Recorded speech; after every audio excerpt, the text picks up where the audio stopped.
Calculate the electric field strength 1.2 meters away from a positive 7.5 microcoulomb point charge.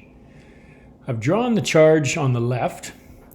It's a positive charge, so we know that the field lines always point away from the positive charge.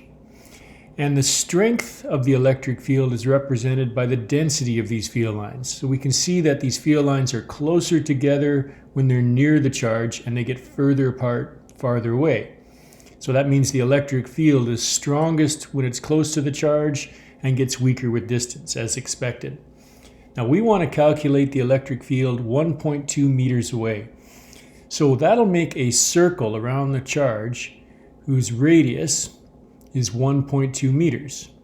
We always assume the charges are point charges. So right from the middle of the charge out, that little radius there is 1.2 meters.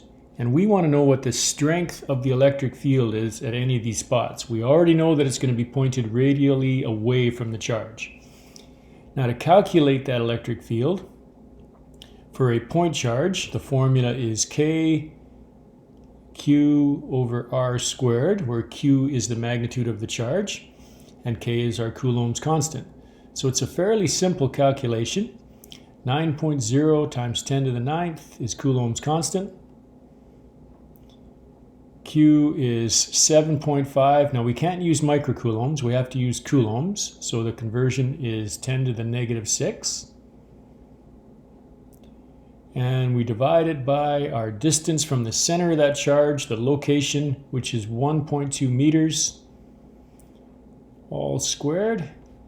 And when I crank all that out in my calculator, I get 4.7 times 10 to the 4, and the units for electric field are newtons per coulomb.